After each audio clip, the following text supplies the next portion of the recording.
Of course, sobrang memorable talaga kay Jericho Rosales ang first trip nilang magkasama ni Janine Gutierrez.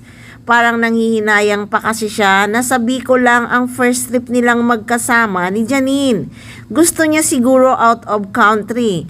Nako, parang sa susunod sisiguruhin talaga ni Eko na ang second trip nila ni Janine Gutierrez ay out of country.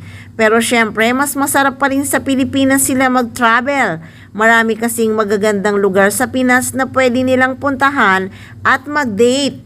Mahal niya talaga si Nini. Nung niyakap niya si Janine, damang-dama mo yung love niya sa actress. Simple ang yakap pero full of love.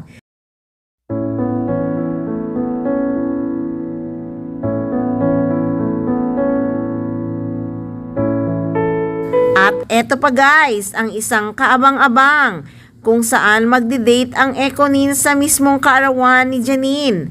Ang alam ko niyan, pamilya talagang laging kasama ni Janine sa mahalagang araw ng life niya.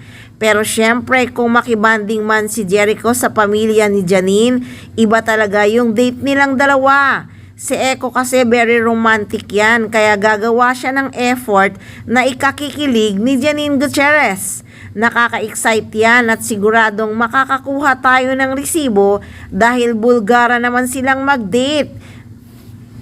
Kaya nga history talaga ang Ekonin. Sila lang yata ang nalilink na hindi nagdi-deny sa estado ng relasyon nila sa larangan ng showbiz.